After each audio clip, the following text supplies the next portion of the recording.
let's get to Liverpool now. They host Nottingham Forest tomorrow, looking to reignite the defence of their title. Well, Vinny O'Connor joins us now. And Vinny, some mixed news for Liverpool fans for this weekend. Where will we start? Will we start with the good news or the bad news? We'll start with the good news, Joe, because Arne Slot confirmed that Alisson is indeed back this weekend, barring any mishaps in training today.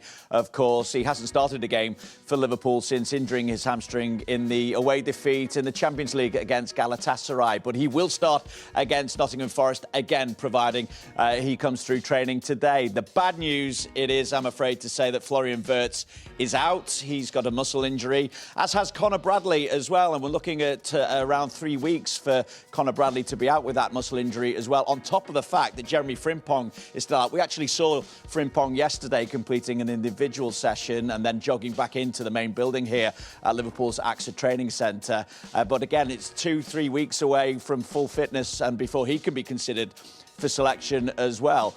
And there's an argument to say, it seems, from Arne Slot at the moment as to whether or not, given the lack of game time for Joe Gomez, whether he could play 7 games in the next 22 days as well. So a bit of a problem at the back for Liverpool, certainly in the right-back spot, where Joe Gomez can obviously cover, as well as at centre-half, because obviously Joe Gomez is covered there as well. It begs the question as to whether Liverpool are going to move in the transfer window to bring in extra cover at centre-half, but of course Arne Slot wasn't going to go there this morning.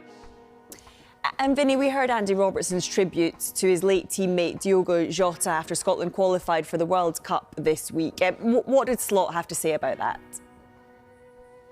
Yeah, I think maybe we should have realised at least earlier this season, certainly in that first game of the season when Mo Salah scored and then performed the Diogo Jota celebration as well, that this would be hanging over the squad. It would be something that they were struggling at least to come to terms with. And I think that was really borne out in what we saw from Andy Robertson in that qualification that Scotland made it through to the World Cup. But that interview that Andy Robertson gave afterwards, that raw emotion is still there as regards the passing of Diogo Jota. It's certainly something that is felt within the squad. Now, today we obviously spoke to Arne Slot about that situation and asked him as well whether he feels that, given everything and the weight of grief that the squad is carrying at the moment, whether they've been judged perhaps unfairly. But what he did confirm certainly is the fact that it is still a massive battle for his squad to come to terms with exactly what happened in the summer to Diogo Jota.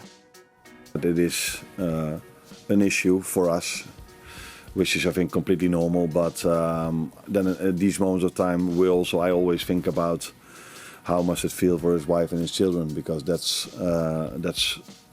so much harder for them.